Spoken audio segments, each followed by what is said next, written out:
Namaste everyone. Swagatham to Samvit Samvaad. Today we have with us Prashant Pole.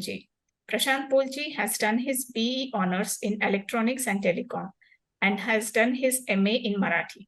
He is the director of Disha Consultants, Jabalpur and Web Bharati Nagpur. He has a professional experience of 36 years and has traveled over 35 countries. He worked as a leading consultant in IT and telecom. He is also a member Board of Governors IIIT Jabalpur and IT expert for Mumbai University. He has authored multiple books. To name a few, Treasure Trove of Indian Knowledge, Those 15 Days, Hindutva, Vinash Parva, Bharatiya Jnaan Ka Khazana. Today, we are going to discuss about the book, Those 15 Days, written by Prashant Pole.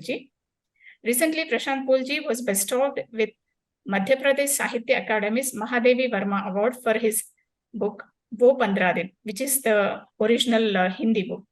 This book is now available in 7 languages: Hindi, Telugu, Gujarati, Marathi, Punjabi, English, and now we have it in Assamiya. We also have with us Balreddy ji, who has retired as a wing commander from Indian Air Force. Namaste. Namaste. So, Prashant ji, can you just give a brief introduction about the book? Yeah, sure. First of all, thanks for giving me this opportunity to talk about this book, Those 15 Days. Actually, idea came regarding writing this book was long back. It was in early 90s, I should say. I was reading literature on the partition of our country because I feel that partition was the greatest tragedy of our country. And not in our country, the kind of things happened during those days was, never, couldn't happen, didn't happen elsewhere in the world. So in all sense, it was a kind of a much bigger sense of chain of events. But very little was written about it. Either people have wrote with a lot of emotions, with lack of evidences, or with, having a one kind of thought. So when I started digging it, I found there are a lot of things which need to come to the people. People should understand what happened during those days. And when I was again going deeper and deeper, I found that the 15 days are very important. Last 15 days before the independence, that is from 1st of August 47 to 15th of August 47. And after analyzing those 15 days, I realized that these 15 days show us kind of a, it's a mirror. They show to the country, to us, that we have kind of handed over our country to what kind of leadership. I mean, whether that leadership was really a leadership. Could they really or did they really protect the interest of common people? The kind of law and order situation was horrible, beyond the explanation. It was pathetic. And who was really working during those days? The political power was there or was really actually working there. So I thought that without putting my own comment, I just have to give the picture in a pictorial form, about the 15 days. And that's how the idea starts. But when I started working on that, I found there are very lack of evidences, in the sense that I really didn't have the proper evidences, proper references. Those days, this all internet and all were not there. So getting the real document, the real fact, was a challenge. So it took me a lot of time, and the idea was somewhere in the early 90s, as I said that. And when I started writing the book, it was 2017. So it took really a lot of time for it to really nourish and to come in the form of a book. So that is how the entire journey of this book. But I started writing the book only when I was damn sure that whatever I'm writing, each and every word in the book is a fact. It has the evidence, it has the reference, and that's how the book is giving really doing justice with the reality, doing justice with the history. That's how I did my effort. Prashant ji, how did you collect the evidences about those 15 days? I mean, as you said, there is very less documentation on those things. And so how did you get those evidences?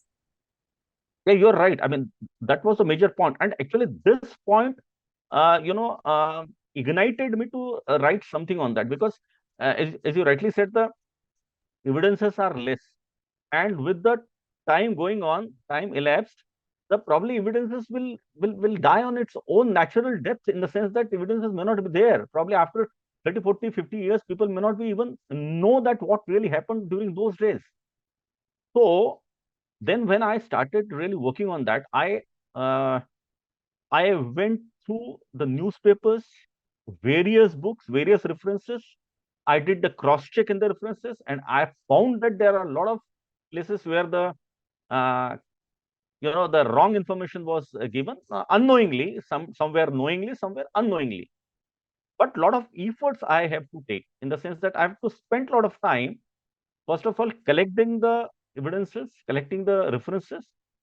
As I said, that I literally had scanned the newspaper, and availability of the newspaper in 1947 was very difficult. Very few newspapers were there, and preservation of them, and at the same time digitization of them, was really very difficult. But somehow I found, and in my book I gave the evidences of I gave the paper cuttings also in 1947, like Times of India, like one newspaper published from Singapore. I gave that evidence, actual the paper cutting also. Yes. But in some cases, I must say that I have to have, I mean, everywhere I have to have the cross check of it. For example, let me give a very small example. One major aspect I found during those 15 days was how this Northwest Frontier Province was given by Jawaharlal Nehru to Pakistan. It was literally uh, Nehru gave it on a plate to the now Pakistan, to Muslim League rather. So therein, uh, the lot of things really happened. In 1946 elections, it was very clear that generally the Muslim-dominated provinces or states went to Muslim League, and Hindu-dominated sort of, where the Hindu majority was there, they went to Congress by and large. By and large, Northwest Frontier Province was totally, completely Muslim-dominated province.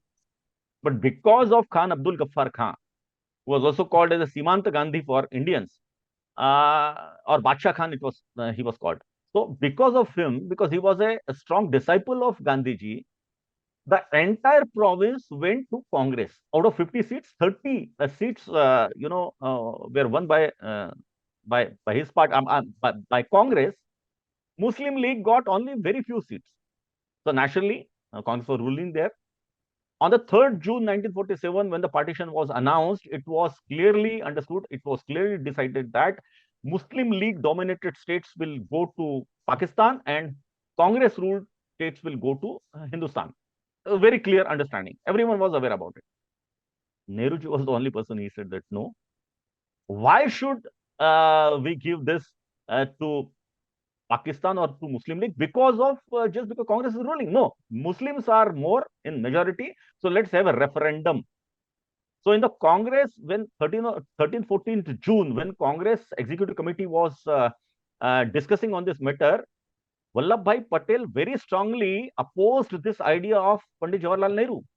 He said, when in the entire country we follow certain rule of who is which state will go to where, why there is a exception for this state? Number one. Number two is that the state unanimously saying that we would like to get merged with India. They don't have any objection.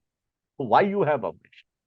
But Nehru ji was very firm on that. He said no, referendum has to be there. Referendum took place. In the referendum, during the referendum, Muslim League did a lot of the propaganda on the religious mode.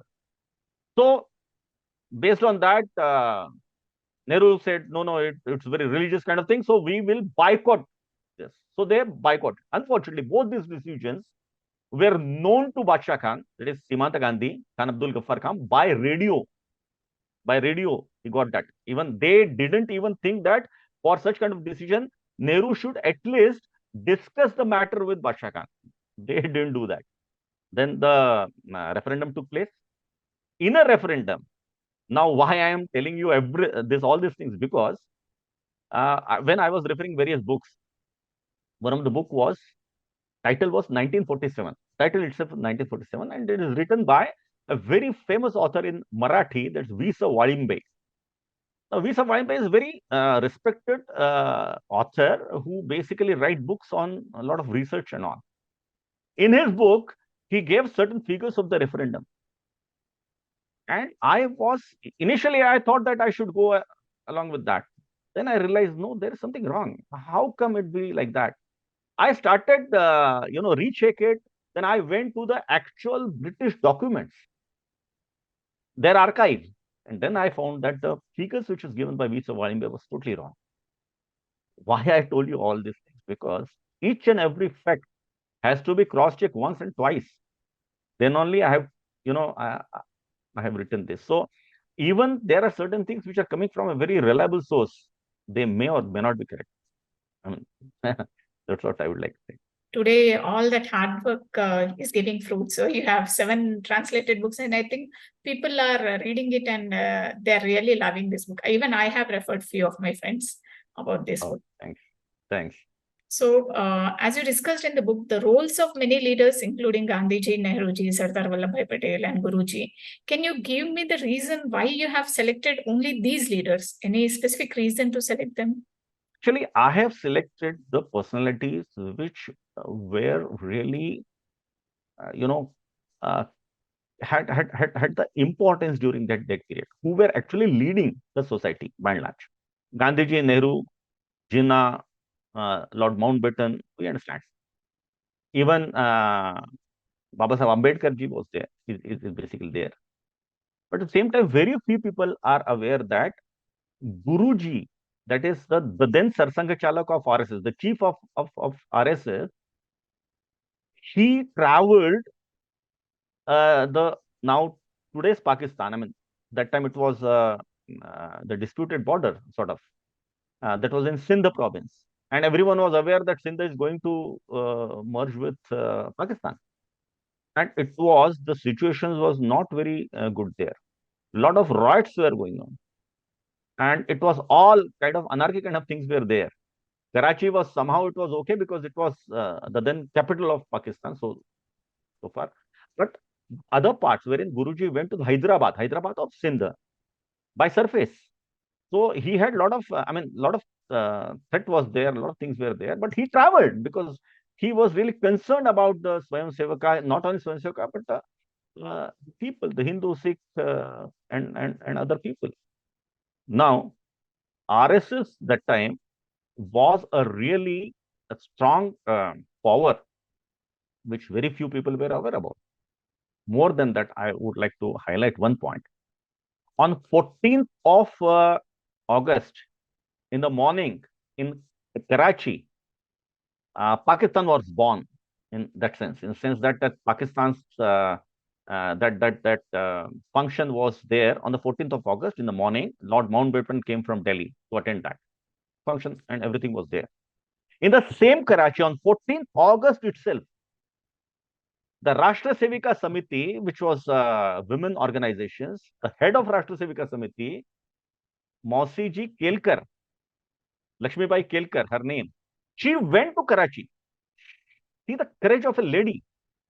And when she went from Mumbai to Karachi, thus while Bombay to Karachi by flight, the flight was a hopping flight from Bombay to Ahmedabad.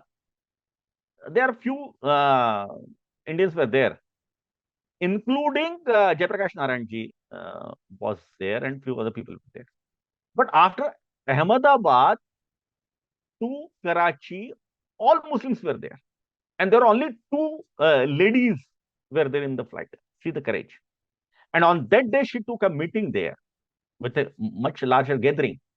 My point here is that. So I wanted basically to portray the actual leaders during that turbulent time of Indian partition. There were some others were also there. Somehow like, for example, Shama Prasad Mukherjee, I couldn't really portray in that. Somehow I missed that, I must say. But I tried to do sort of justice. Like Savarkarji was a major figure there. Uh, Nizam was also playing the different kind of role there. So I tried to, to basically highlight all this kind of leadership, what that leadership was doing during those time. That's what I tried. Uh, Prashant, actually, my next question was about the same thing about Mausi ji, Lakshmibai Kelkar. So, Lakshmibai Kelkar ji was not well-known prominent leader. She was a volunteer, we can say. She could dare to go to Pakistan. I have read the book, so I know that with a few one or two ladies, she has gone to Pakistan, and there she gave confidence to the Hindu women that will bring you back. But none of the other prominent leaders, as you said, have not gone. So why do you think those prominent leaders, whether not, it's not that they were not dare enough or we didn't have dare leaders. There were people who were dare enough to go. But what is the reason? Was there any restriction or was there any fear that our prominent leaders couldn't go to Pakistan during that critical phase where our people needed some support? There was no restriction, absolutely no restrictions at all. Why I mentioned Mausi Kelkar deliberately, because unfortunately, you know how the narratives are built. Today we are talking about the women empowerment and all. Nobody is talking about it. I mean, I'm really surprised. True. All the women liberation, women movement and all, they must give this reference. They must give this example that how the women empowerment is there. In the 1947, during that turbulent period when all the chaos was going on, that time a lady is so courageous. She goes to Karachi on the same day when the Pakistan was sort of established, and on that day she hold a meeting or gathering of a large Hindu woman. That is something really great. One must appreciate, and people must talk about it. That should become a narrative. That should become an example to give to all the women empowerment, women movements, and all. So if she can go, if Guruji can go, if others can go, why not other leaders have really gone there? Answer is, as you rightly said, it was a fear. I don't know why, but it was a fear. People thought that it is better to be in their more comfort zone, sort of comfort zone, and from sitting there they did the giving some statements and all. As regards to Congress is concerned, Congress, the then president was Acharya Kripalani ji. So Kripalani ji was there because he belonged to Sindh province itself, so she had to go. So he had to go. Now, why again? What I mean to say is that why I mention Mausi ji Kelkar, because I just want to give to show the difference. In the Karachi itself, Mausi ji was giving a confidence to the Hindu women that look, with united manner we can do a lot. Unity is a strength, and with that we will properly and systematically we will move to India. That's what she basically tried to console them, try to give the confidence and all. In the same Karachi, wife of the then Congress president Acharya Kripalani ji, Sucheta Kripalani ji, on 6th or 7th of August, she holds a meeting of Sindh women in Karachi itself, because she was asked by the Congress, or probably her husband itself, to hold a meeting. So she held a meeting. Therein, when the woman asked her that it is very difficult to go out from our house because this Muslim ghouls, may even take with them, and there are a lot of all were under a lot of pressure. And they said that it is very difficult even to move from one place to another place. So what Sucheta Kripalani said, she said, because you have, you go with the fashion, you have local brows and transparent sarees and all. Can anyone believe? Then in such an, kind of chaos, can any woman think about a fashion? But that's what she was saying. So that is the real difference. So one lady was giving us courage, confidence, and everything, and other lady was cursing them that you are, making you are having your own fashion, and that's why these goons are targeting you. This is unfortunately this basically shows the character of leader. I just wanted to highlight the characters of the leader. So it's more like blaming the victim rather than. Yes, very true, very true, very true. Very inspiring, Prashant ji, to listen to the hard work you put in a period Thank that you. we ourselves weren't born, and to go back to dig that calls for a lot of I think sankalpa and that thing to do it, to bring it for the future generations. So I'd like to ask you a thing. Having gone through research during that period, Prashant ji, you have practically lived that time, because whenever I have read anything of the past, I feel like I was a character there myself, like an observer watching all that has happened. So if that is the effect it has had from your conversation, you are full of it as if you were there. I think you're going to very soon start saying that it has happened like this as if you have seen it yourself. So do you, having done that research and put that book the way it has come out so beautifully, would you did you ever feel that there was any other way for this partition to have happened, a better way to have handled the partition? Or did that cross your mind? Did you think about that? Would you like to tell us about your feelings or your thoughts on this? Very good point. First of all, I really appreciate whatever you said, and I must say that I was really living during that time when I was working on the book, literally. And whatever I have written in the book, that sunrise was at 6:15 a.m. Believe me, on that day, sunrise was at 6:15 a.m. I even gone through the Panchang and I found out that which time the sunrise was there. I used everywhere the miles, because that time we are using the that unit of this thing was miles and not kilometers. So everywhere the miles and all. So whatever was there. Uh, so as I said, that I was literally living in that period when I wrote this book. But I really would like to answer your question that whether this partition would have been handled in the other manner. Yes, certainly it would have been. It must have been. First of all, partition was opposed by most of the nationalists, I must say. And Congress also says that they were the nationalists, but otherwise, even Congress was opposing this. Only because of this direct action day, and after that, the riots, the horrible, horrific riots. 16th August 1946 was the direct action day, and Kolkata, we had seen that around 10,000 people were literally brutally killed. After that, 2 months after that, Noakhali was even worse than Kolkata. That has really shaken the Congress leadership, and Congress leadership probably might have thought that it is very difficult now to have the United India, the independent United India. So ultimately, they agreed on the partition on 3rd of June, which many people have opposed. But point here is that once you have accepted that yes, now partition is there has to be the next course of action, that how that will going to get implemented. Unfortunately, there was absolutely no plan for the then rulers, that is whether the Nehru ji or even Gandhi ji or all of them, that how the partition is going to happen. Dr. Baba Sahib Ambedkar, right from day one, he was saying that partition is a must and we must go for the partition. In fact, when the Pakistan name itself was not really coined in a proper manner, he wrote a book, Thought on Pakistan, in the December 1940.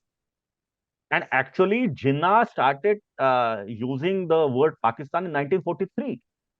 So he was visionary in that sense, Dr. Baba Sahib Ambedkar.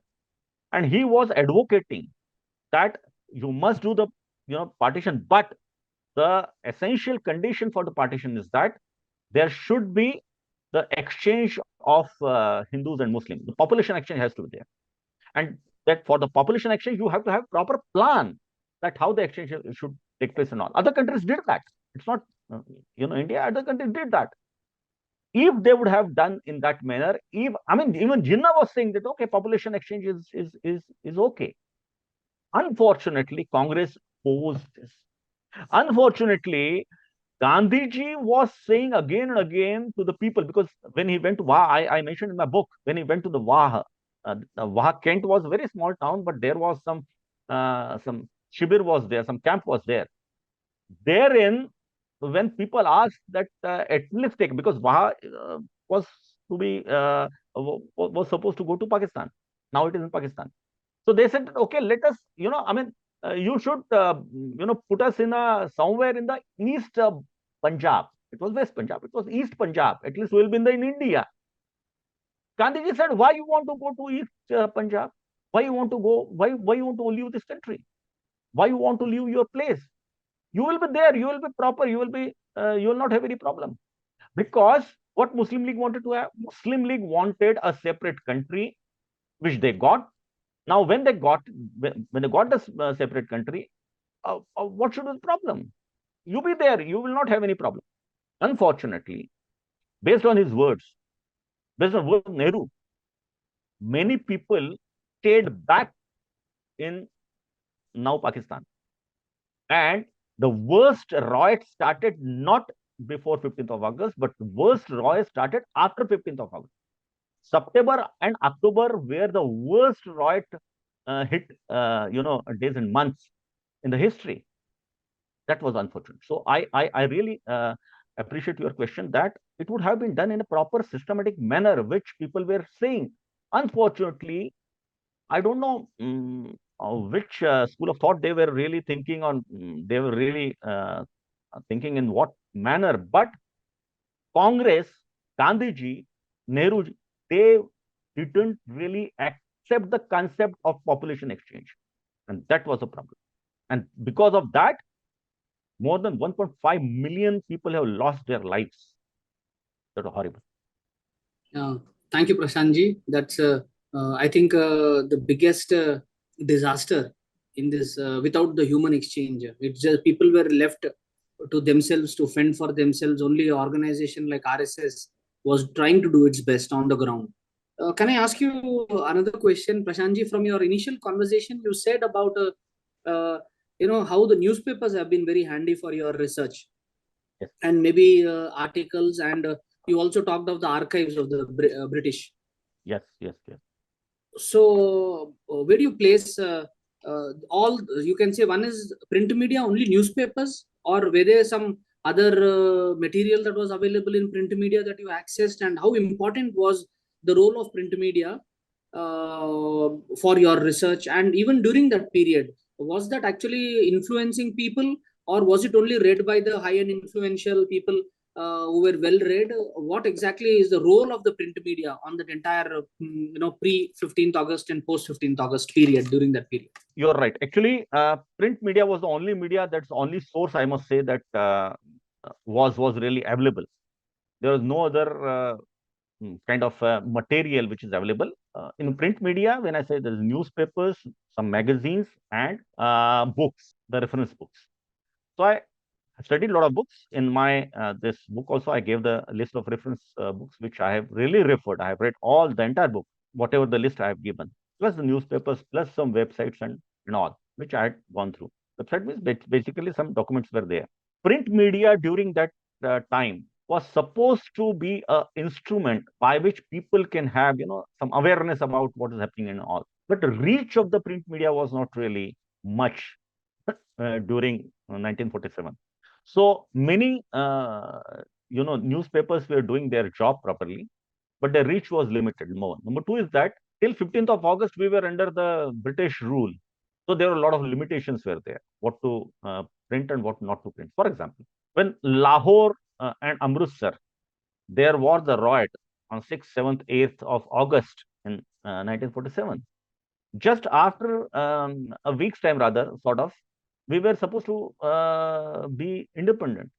But because of those riots, the governor of that state, Punjab state, Atkinson, he imposed a kind of censorship on all the newspapers. So till 15th of August, there was a censorship imposed.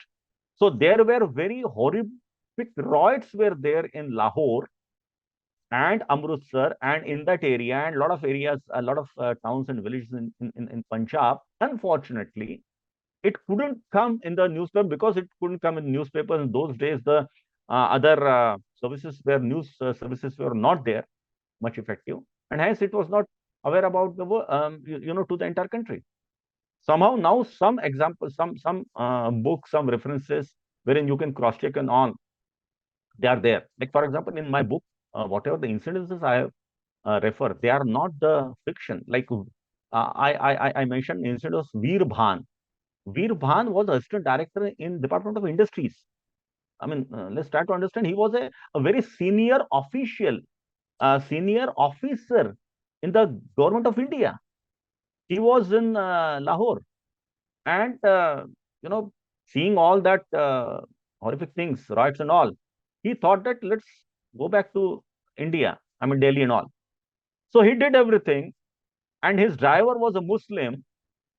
That driver didn't really, tell him anything. But when his entire luggage and everything was packed properly in 2 trucks, then the goons, Muslim goons, which that driver brought with him, they brutally killed this fellow. They took his wife. Somehow, his 2 teenage daughters were escaped. Those daughters have written about this incident. It was nowhere come in the newspaper. But how daughters will say wrong.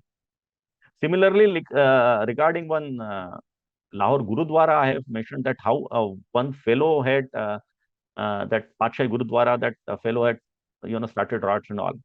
That fellow afterwards came to Punjab, came to Delhi, and he confessed himself. He was a Muslim guy, confessed, and his confession is available. He confessed that yes, I did that, and that was wrong. I was under the influence of this Muslim National Guard, and that's why I did. So my point here is that I have literally put all these events, incidences with fact. It was difficult because one has to cross-check it. Emotionally, a lot of things have been written. Most of them probably must be correct also, but one cannot go without the, without the evidences, without the proof. So I checked each and every proof, and then only I have written that. So newspapers played an important role, plus magazines and books as well. Dhanyawad ji. Prashant ji, as you said that these things, we knew that partition is going to happen and there was no other option.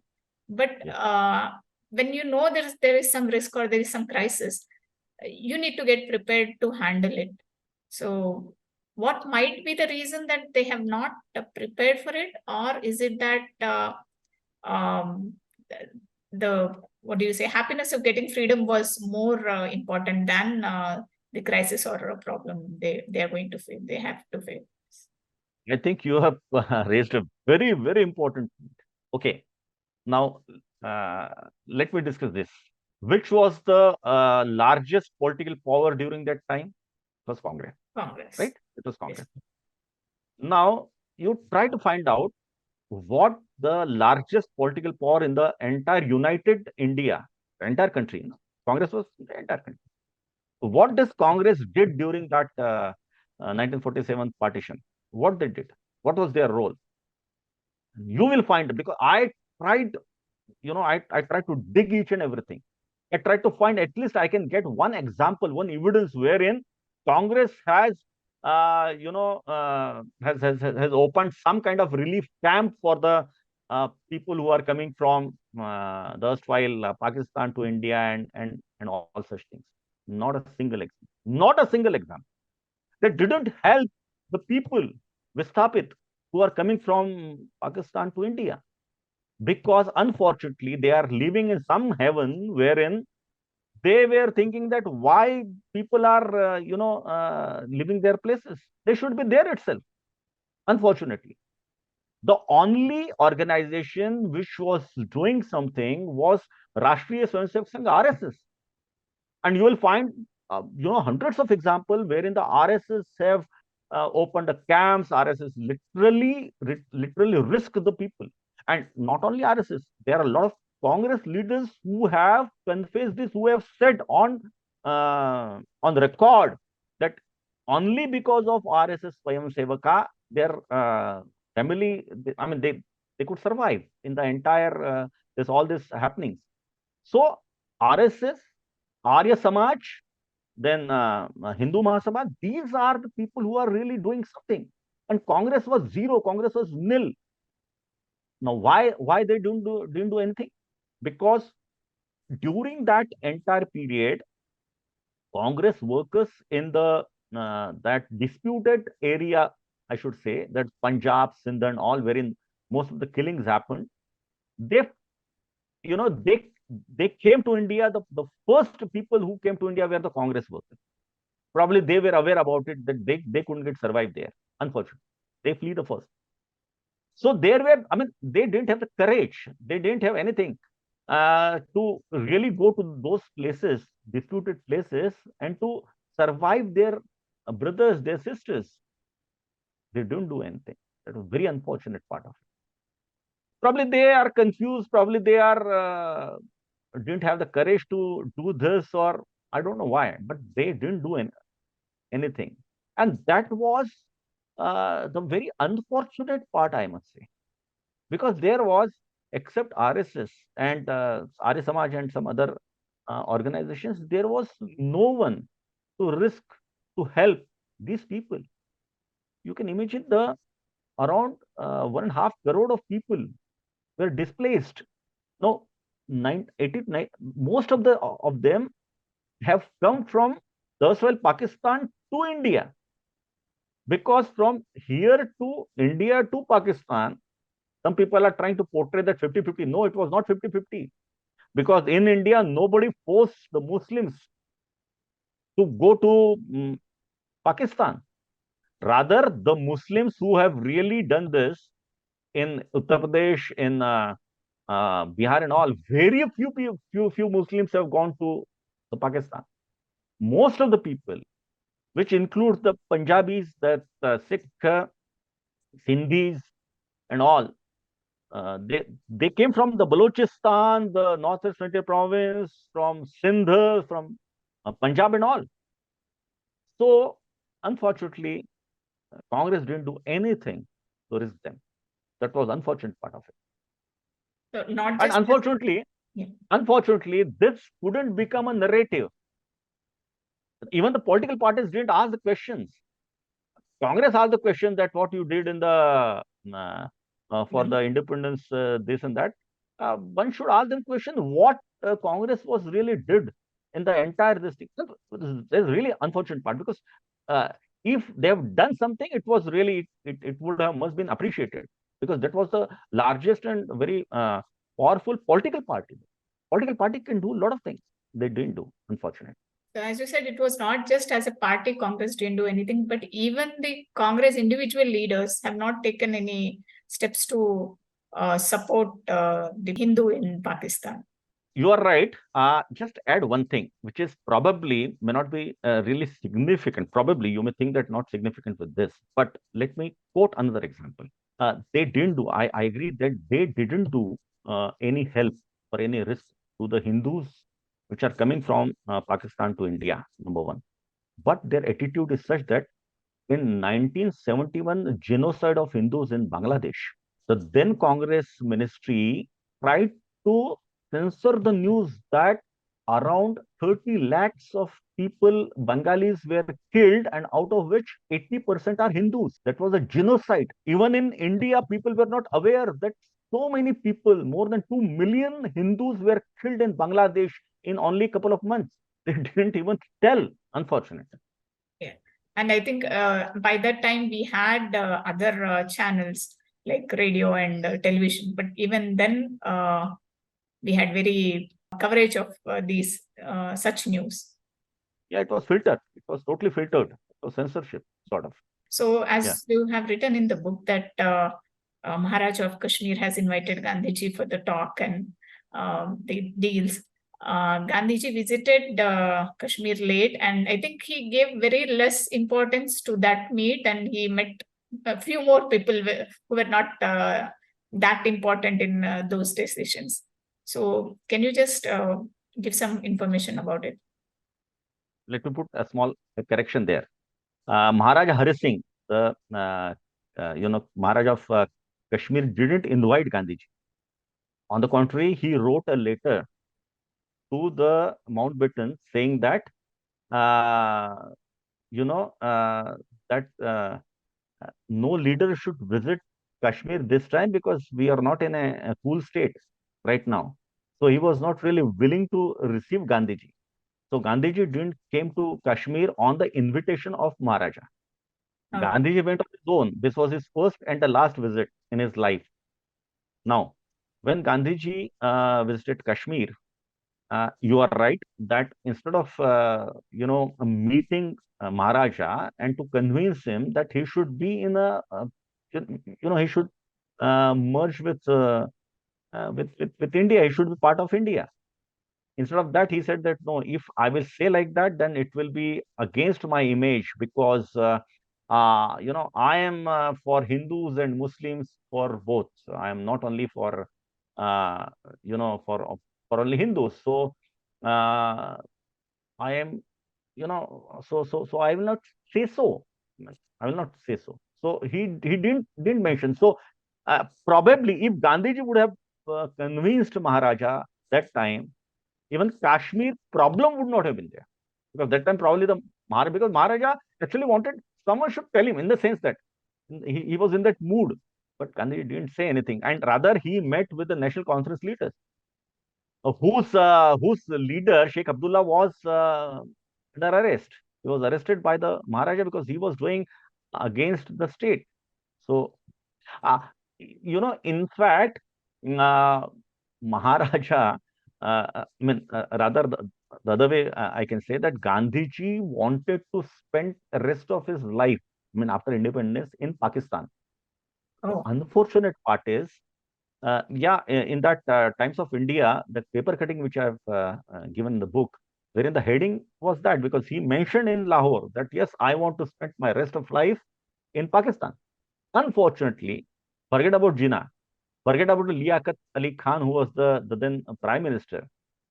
Neither Liaquat Ali Khan nor this Jinnah, or not a very small leader from a gully, he even didn't invite Gandhiji to Pakistan. None of a leader invited Gandhiji to Pakistan. And Gandhiji was always saying that I want to spend the rest of my life in Pakistan. Even his last wish also was honored by Pakistan leaders. Unfortunate.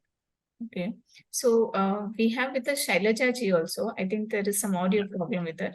She was asking about the series on Pakistan. So are you planning to write anything on series of Pakistan? Well, I'm right now writing a series on Pakistan, and then book will come later on. That is the Tukde Tukde Pakistan. Okay.